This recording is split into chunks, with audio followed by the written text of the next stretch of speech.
या बुलेटिनची सुरुवात करूयात महत्त्वाच्या बातमीनं। पंतप्रधान नरेंद्र मोदींनी मुंबईच्या घाटकोपर भागातल्या रोड शोवरून आता राजकारण सुरू झालंय।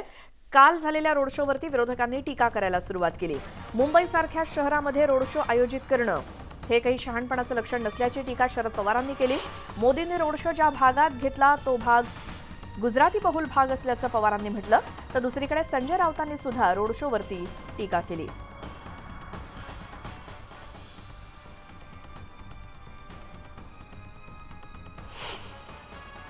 एका व्यक्तीनं प्रचाराला यावं आणि त्याचा प्रचार सुरळीत व्हावा म्हणून सर्वत्र रस्ते बंद करण्यात आले, लोकांची गैरसोय करण्यात आली।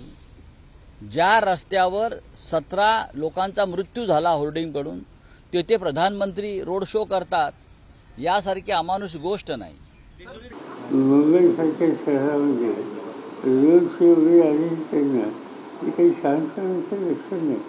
लोकांना तासनतास थांबावं लागतं, ट्रॅफिक कंजेशन भयंकर होत असतं आणि त्यांनी घेतला कुठं कार्यक्रम, त्यांनी जो कार्यक्रम ज्या एरियात घेतला तो इसेन्शियली गुजराती एरिया, मला काही समजत नाही। त्यांना करायचं असेल तर मुंबईमध्ये मोठे रस्ते असलेला भाग होता, पण त्यांचं कॉन्सन्ट्रेशन एका वर्गात होतं आणि त्याच्या लोकांना त्रास झाला, लोकांच्या तक्रारी आल्या।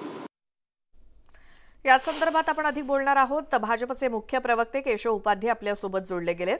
केशवजी, स्वागत तुमचं न्यूज 18 लोकमतमध्ये। कालच्या पंतप्रधान मोदींच्या रोड शोवरून आता महाविकास आघाडीच्या नेत्यांकडून टीका होऊ लागली। हे काही शहाणपणाचं लक्ष नाही, रस्ते बंद ठेवून रोड शो करणं मुंबईतले। हा महाविकास आघाडीच्या नेत्यांची अडचण ही सगळ्यांच्या समोर आहे आणि सगळ्यांनी समजली पाहिजे की समोर पराभव आहे, मतं येणार नाही त्याची त्यांना खात्री आहे।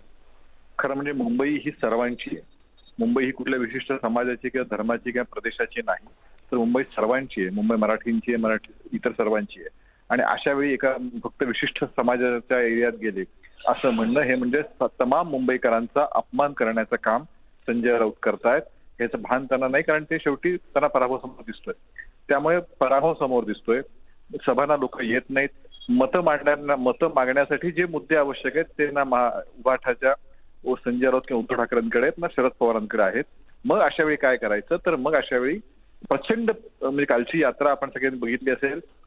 मोदीजींचा जो रोड शो झाला तो प्रचंड लोकांनी प्रतिसाद दिला, लोक रस्त्यावरती आली होती, अत्यंत प्रेमाने आली होती। त्याच्यामुळे ती अस्वस्थता आली।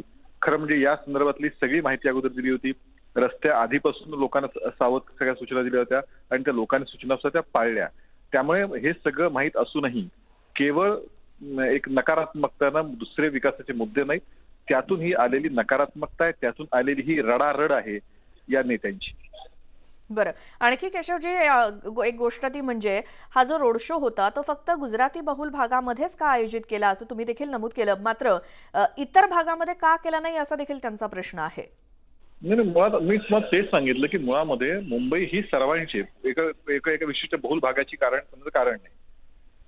त्यामुळे मुंबईमध्ये रोड शो का केला, शेवटी असं आहे की या मग उद्याच्याला दादरमध्ये केला तर मग दादरमध्येच का केला, या प्रश्नांची उत्तरं असू शकत नाहीत। मुंबईतल्या सर्व मुंबईकरांसाठी ते कल्याणला त्यांची सभा होती, कल्याणहून त्यांना जो भाग सोयीचा होता कल्याण सभा संपल्यानंतर येण्यासाठी लॉजिस्टिक सगळ्या गोष्टींचा विचार करावा लागतो।